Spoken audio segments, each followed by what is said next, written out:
Hello বন্ধুরা, আশা করি সবাই ভালো আছেন। আপনাদের জন্য নতুন আরেকটি ফটো এডিটিং টিউটোরিয়াল নিয়ে হাজির হলাম।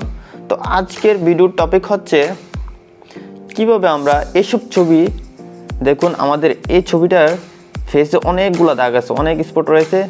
তো এই স্পটগুলো আমি ন্যাচারালি কিভাবে রিমুভ করব। দেখুন আমার এডিট করার পরের ছবিটা দেখুন কতটা সুন্দর, কতটা স্মার্ট লাগতেছে। আর অরিজিনাল ছবিটা দেখুন ফেসে অনেক স্পট রয়েছে।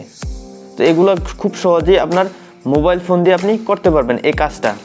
তো সেটা শিখতে হলে অবশ্যই আপনাকে সম্পূর্ণ ভিডিওটি দেখতে হবে না টেনে। আর আজকের এই এডিটটি করার জন্য আমি যে অ্যাপটি ইউজ করেছি সেই অ্যাপটির নাম হচ্ছে অটোডেস্ক স্কেচবুক। তো এই অ্যাপের ডাউনলোড লিঙ্ক আমি ডিসক্রিপশনে দিয়ে দিব, ওখান থেকে আপনারা ডাউনলোড করে নেবেন। তো কথা না বাড়িয়ে আমাদের ভিডিও শুরু করে দিই। তো এই ছবিটা আমি সর্বপ্রথম স্কেচবুকেই নিয়ে যাবো। এখান থেকে শেয়ারে ক্লিক করে সিম্পলি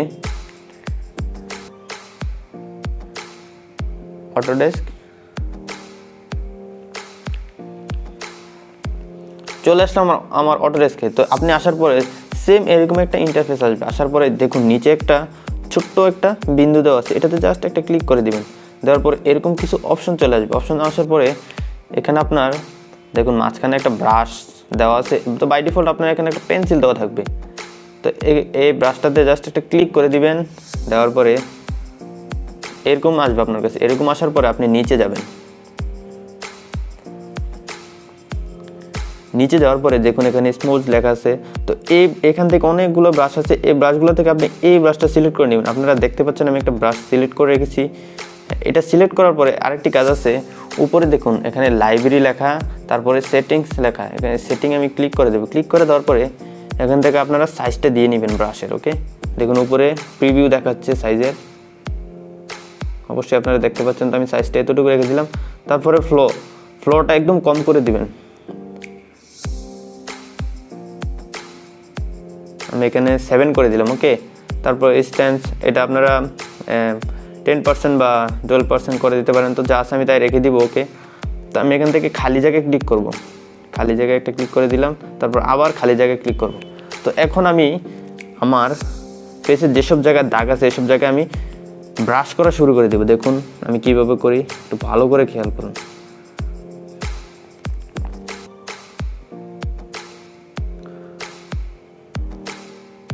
ব্রাশ করার সময় একটা জিনিস আপনাদের খেয়াল রাখতে হবে, তা নাহলে আপনার ফেস স্মুথটা রিয়েলিস্টিক লাগবে না। সেটা হলো, ধরুন আমি এখান থেকে এই জায়গাটা একটু হোয়াইট, তো এই হোয়াইট জায়গা থেকে আমি এদিকে যদি ব্রাশ করি দেখুন ওইদিকে হোয়াইট হয়ে চলে যাচ্ছে, জিনিসটা রিয়েলিস্টিক লাগতেছে না। তো এরকম ভুল যদি আপনাদের হয় তাহলে আপনারা আবার বিন্দুটাতে ক্লিক করে এই পাশে দেখুন একটা আন্ডুর অপশন আছে, এটাতে ক্লিক করলে আন্ডু হয়ে যাবে। আমি আন্ডু করে নিলাম, তারপর আবার খালি জায়গায় ক্লিক করে দিলাম। তো এবার দেখুন আমি কীভাবে করতেছি।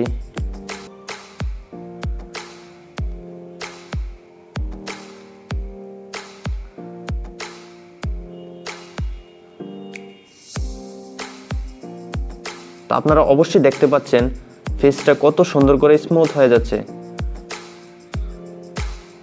দাগগুলো আমাদের অনেকগুলো রিমুভ হয়ে গেছে। দেখুন যে জায়গায় কালার আছে সেই কালার দিয়ে আমি ব্রাশ করতেছি। দেখুন আপনারা অবশ্যই আস্তে আস্তে করবেন, তাহলে অনেক সুন্দর হবে।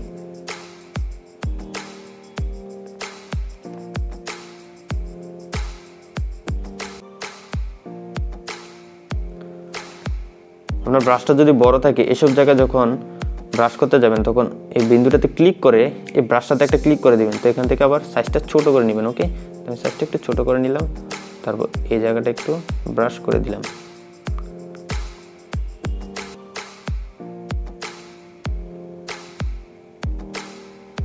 তো আমার নাকটাতে অনেক দাগ আছে, তো এই নাকটা ঠিক করে নেই।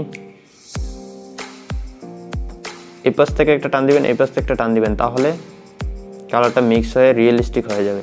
কারণ এক পাশ থেকে টেনে যেতে থাকলে একই কালার সব জায়গায় অ্যাপ্লাই করতে থাকবে ব্রাশটা।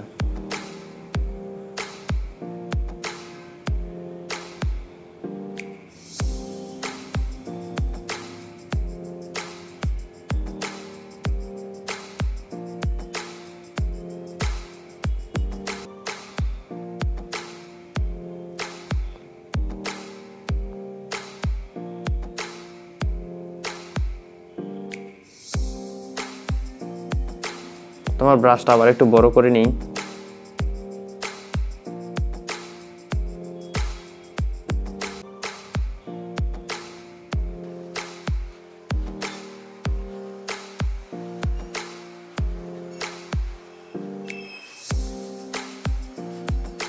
তো দেখুন ফেসটা পারফেক্টলি স্মুথ হয়ে গেছে, কতটা সুন্দর লাগতেছে। দেখুন যেসব জায়গায় এখনো দাগ আছে ওইসব জায়গায় আমি এখনো ব্রাশ করে দিচ্ছি। আপনারা একটু ভালোভাবে খেয়াল করেন, যদি ব্রাশে কোনো সমস্যা হয় ব্রাশ করাতে তাহলে আপনার ছবিটা নষ্ট হয়ে যেতে পারে। এই কারণে একটু সাবধানে ব্রাশ করবেন যাতে জিনিসটা রিয়েলিস্টিক মনে হয়। দেখুন আপনার ছবির কোয়ালিটি একটুও নষ্ট হবে না আপনি এই অ্যাপ্লিকেশনটি দিয়ে যদি আপনার ফেসটা স্মুথ করেন। ওকে, তো আমার ফেসটা স্মুথ করা শেষ। এখন আমি কীভাবে ছবিটা সেভ দিব? তো সেভ দেওয়ার জন্য উপরে দেখুন অনেকগুলো অপশন আছে। তো সর্বপ্রথম যে অপশনটা আছে এটাতে জাস্ট একটা ক্লিক করে দেবেন। ক্লিক করে দেওয়ার পরে নিচে দেখুন শেয়ার লেখা আছে, শেয়ারে ক্লিক করে দিবেন। ওকে, শেয়ারে ক্লিক করার পরে সেভ টু ডিভাইস লেখা আছে, সেভ টু ডিভাইস ক্লিক করে দিবেন। আপনার ওরা লোকেশন জানতে যাবে যে আপনি কোথায় ছবিটা সেভ করতে যাচ্ছেন। আপনি যে কোনো ফোল্ডারে ছবিটা নিয়ে সেভ করতে পারেন। তো আমি এখানে সেভ করে দিব, সেভ। ওকে, আমার ছবিটা সেভ হয়ে গেল। তো এখন আপনাদের আরেকটা কাজ আছে। কাজটা হলো এই ছবিটা এখান থেকে রিমুভ করতে হবে। তা না হলে অন্য একটা ছবি যদি আপনি কাজ করতে যান তাহলে এই ছবিটার উপরে ওই ছবিটা চলে আসবে। তো এই ছবিটা রিমুভ করতে হলে আবার ওই জায়গায় ক্লিক করবেন উপরে প্রথম অপশনটাতে। তারপর এখান থেকে গ্যালারি ক্লিক করবেন, ডিসকার্ড কারেন্ট স্কেচ। ওকে, এটাতে দেওয়ার পরে ডিসকার্ড করে দিব। তো এরকম একটা খালি ইন্টারফেস চলে আসবে। আই হোপ আপনারা ভিডিওটি দেখে অবশ্যই শিখতে পেরেছেন কিভাবে আপনার ছবির ফেস ন্যাচারালি স্মুথ করবেন। তো ভিডিওটি যদি আপনার ভালো লাগে অবশ্যই ভিডিওতে একটা লাইক দিন, আপনার ফ্রেন্ডদের সাথে অবশ্যই ভিডিওটি শেয়ার করুন, আর চ্যানেল সাবস্ক্রাইব করতে একদমই ভুলবেন না। দেখা হচ্ছে সামনের ভিডিওতে। ভালো থাকুন, সুস্থ থাকুন, আল্লাহ হাফেজ।